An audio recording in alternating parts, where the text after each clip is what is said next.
Hello, welcome to a proposed rule set for American football. Now, there's been plenty of spring football leagues that have come up over the years. They've all been interesting. They've all tweaked the game in their own unique way. Some have found some things that have been successful and have been stolen by other leagues, namely this one. The first iteration, not the latter iteration, gave us the sky cam, gave us all sorts of things, but not a lot of people watched it. It was mocked a lot by the sports media. Well, times have changed, and the people that actually do watch this stuff are players themselves, actual players. Kyler Murray was at games. Tony Saragusa was in the first XFL's games after he had retired from the NFL, because they know people that these leagues are made up of. The players in these leagues are guys that got cut in training camp. These are guys that were on the verge of being in the NFL but didn't quite make it. And so I think minor league football can be successful. Sub-pro football is massively successful. College football has a massive following, and that's possibly because the sport of football considers the holiday of each separate league. Whether it's high school, as seen here, where we have 40,000 people attending a state championship game at AT&T Stadium, or college, they all respect the holiday of those leagues. High school plays on Friday, college plays on Saturday, and pros play on Sunday. Now, there is a sport of baseball, if you haven't noticed, has been extremely boring over the years, but somebody out there has actually attempted to mitigate the boredom by making their game shorter, radically changing the rules, and making the game a better game by making it to where blowouts don't happen as often, the game doesn't take forever. So they made some rules to make it happen.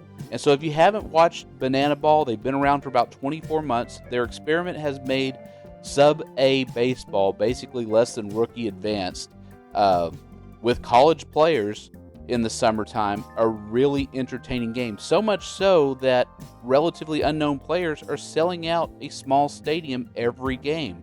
They're getting 2, 3, 4,000, 10,000 people sometimes. So my proposal is, let's get rid of some of these rules and change them to make it better. Now, you should not be focused on the players at all, because the players, if they're good, will get immediately signed by the NFL at the end of the season. It has always happened. Doesn't matter what year it was, it will happen. So don't focus on your players. Focus on your coaches. The coaches should be criticized and praised based on their decisions, and the decisions have to be so obvious to every fan that they even know when it's time to go for it. And so there's just one rule that we majorly need to change, and that is we just need to get rid of a game clock. The game clock is ambiguous, does not really present the obvious time when it's time to go for it, when it's time to be risky, and a lot of coaches play too conservatively because the clock doesn't make any sense. What does make sense is the number of possessions a team may have left. You get rid of the clock and go to an innings format, suddenly the number 4 is not so scary to the American football coach as it is now.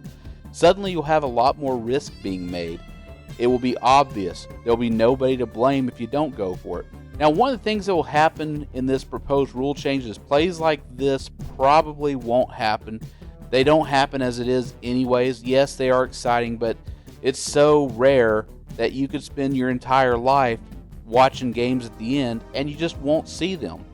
So for this reason, we will go to an innings-based system. In an innings-based system, we'll say we'll just run to 10 innings. Now, most American football games, if defined by innings, usually go to about 12 innings. Well, with innings-based system, we could actually get the game over with within 6 innings. So half the time, if it's a blowout, the crowd has a reason to cheer.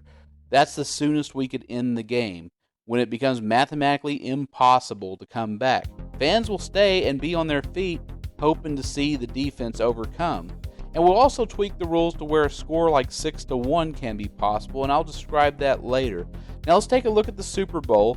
This past Super Bowl went to 12 innings. It could have been over a lot sooner, and not a lot of difference would have happened because a lot of those innings ended in a punt. Then to define what a possession is, we have to talk about what a turnover is. Traditionally, we know turnovers as interceptions and fumbles lost. Well, missed and blocked field goals are also turnovers, but so are punts. And also turnovers on down. So if you go for on fourth down, you don't get, that's a turnover. Then there's the safety. Plus, there's 2 other turnovers that we won't have because we won't be doing kickoffs, and we won't have turnovers due to time because we won't have a game clock, and we won't have that turnover because the half ended, but because the clock said so. So the other rule change is we're going to put a lot of strategy decisions based on the outcome of coin tosses and other festivities during pregame. And these spots of the ball will happen based on what inning it is and based on what the winning team of that contest decided. So, for the most part, you have the tradition in football of the pregame festivities being a coin toss. Being a toss to not really determine a whole lot. You determine possession. You can defer your option to the second half. You can also determine which end of the field you want to defend. But for the most part, it's pretty even out. The only thing that could go wrong is somebody defers and the other team chooses to kick. Then they've automatically got themselves a turnover because they're going to be kicking at the start of both halves. That's the only real wrinkle in this system. I say we should decide a lot more stuff. Now, the 2001 XFL did virtually the same thing, but they added a scramble for the ball, which was fun. But not a lot of strategy changed because it's virtually the same outcome. You could defer, you could kick, you could receive, or you could choose which side to defend. Now, once somebody chooses to receive, the other team makes a choice. Do you want to defend this end of the field or this end of the field? And, of course, this would even out because at halftime, you'd get the same choices rendered back to you. And at the start of each quarter, which end of the field that you defended will change. So there was really no point in any of these scenarios. What if we made the pregame festivities a lot more impactful for the game? What if instead of just asking, since there's no kickoffs, do you want to take the ball first or second, but also keeping which end of the field that you want to defend the entire half, the entire 5 innings of play? What if we did that? What if we also asked the winning team, do you want to decide that if the game is close enough at the end, do you want to play and force the other team to play for a tie, or do you want to force them to go for a win or loss by going for a bigger conversion if it's possible? Now, there's several things we could do. We can make them play tic-tac-toe, you can make them play Farkle, maybe a game of gin, or maybe a game of rock, paper, scissors, or Yahtzee, or an arm wrestle. There's several things we can do. But if we make these 4 big decisions based on who wins these events, say if you win all 4, you get to decide all 4. Say if you win 2, you get to decide the first 2, and the other team gets to decide the second 2 choices. This puts a lot of strategy emphasis on the game. If you know you're going to have a short field early on, that might be advantageous to some teams, whereas some teams are better with long drives. You don't ever know. And if you want to play for overtime, or if you want to force a win or a loss by forcing them to have a more, like if there's a 3-point attempt available that would win the game, you force that. If somehow a 3-point conversion would tie it, you then give them a chance to make a 1-point conversion. That's possible. So I'm going to show you increasing ball placement, and this is going to depend on what inning it starts, and this is not always going to happen unless there's a score. So if there's a score towards the end of the game and you're playing decreasing, the ball is going to be placed a lot closer to your opponent's goal line that they need to obtain in order to score. If you play with decreasing, you'll start the game early, close to the goal line, and each touchdown, the next possession on the next inning, will go further away from it. So the first inning, both teams will start at the 5-yard line. If they both score, the next team will start at the 5-yard line. Then the second inning, they'll start at the 10. Then it'll go to the 20 in the third inning, the 30 in the fourth inning, the 40 in the fifth, and then the 50. And then we cross the 50 and start going back to our own territory, the 40, 30, 20, and then finally the 10. Now there'll be one other rule change that will radically change this game, and that is this play here, when a field goal is getting attempted, our punt hits the vertical crossbar of the goalpost, we should make that a special placement where we place it at the opponent's own 1-yard line. So in cases like this where you have a field goal and it hits a vertical crossbar, that is going to cause the ball to be turned over. It's a turnover, but we're going to place it at the 1-yard line, and there's a very specific reason for that. And I think it creates a high pressure for the defense. Now, if the ball hits the bar and goes through, you'll get the points for that, and you'll also get the turnover at the 1. So it creates an interesting scenario. If we're at the 1-yard line, that means this play right here is a lot more likely. The ball's going to get snapped, and the defense is going to tackle in the end zone, resulting in a 2-point safety. That's a turnover. That gives the ball back to the defensive team, plus gives them 2 points for having done that. This play does not happen often enough in American football. It's exceedingly rare, and I think we need to encourage it a lot more.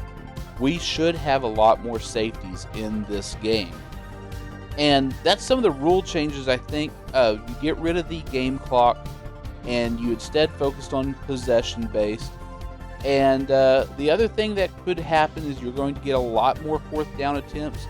And we're also going to encourage a lot more 2-point conversions. 2-point conversions are fun plays. They are interesting plays. It makes the defense have a second chance. You gave up a touchdown, but will you give up a second touchdown that will be worth 1, 2, or 3 points depending on where the ball's spotted at the request of the offense. 2-point conversion plays are really, really fun. The NFL had finally started encouraging more of them by making the point after attempt a little bit harder by moving it back. The 2001 XFL got too dominated because they only had a 1-point conversion, and in the playoffs they changed the rule to allow for a 2 and a 3. So it was a major mistake by them. The second iteration of the XFL in 2020, they had all 3 available the whole season, and it was a big strategic change to the game. And so I think these plays do a lot for the fans. It makes the game a lot more interesting. Plus, it helps get the game over with earlier, because what we're going to want to see happen is for the game to be marked as critical, meaning that a turnover could end the game, or you have to score a certain number of points. Somehow you can also mathematically make it to where your team scores enough points, it's late enough in the game that if you don't score a touchdown plus a 2-point conversion, the game's over. Or if you don't score a touchdown plus a 3-point conversion every time, the game's over. And so these are the following score changes I'd like to see. On a 2-point conversion, if you manage to get a turnover, interception, or fumble lost, you should get 1 point for that. If you manage to cross the 50, you should get another point. If you manage to cross the goal line, you should get another. So that basically makes a defensive 3-point conversion possible on any of those attempts. So we'll do 1 point for an attempt from the 1-yard line, 2 points from the 3-yard line, and 3 points from the 10. But the defense gets the turnover, that's automatically 1 point to them. If they cross the 50, that's another point. If they cross the goal line, that's another point. And this might be the time you actually will see a lateral play in this game. I don't know. It'd be an experiment. So if any of you are out there that have connections with somebody in a spring development league and you're looking for ideas, rule change ideas, kindly suggest they watch this video and kindly suggest they consider inning-based football. Now, they don't have to take every suggestion, but the biggest one, I think, would be go to an innings-based format where games can get mathematically ended early. I don't know if television will like this so much. I don't think it will happen often. When I ran the numbers, it didn't really end early often, just running some simulations. Most of the time it ended by the 8th or 9th possession. So that's a few possessions every game. You're talking 4 possessions that are potentially lost from the game of football. So instead of doing a 12-inning game, you got a 10-inning game. That's going to save you a good chunk of time. Keep the fans entertained, keep them watching your game, and I think it'll produce a better quality of football. So thanks for watching this video, and let me know in the comments what you think, if I got some stuff wrong or you think this is a bad idea, and explain yourself as far as why. And I'd love to read them, and I hope to see you next video. So do like and subscribe.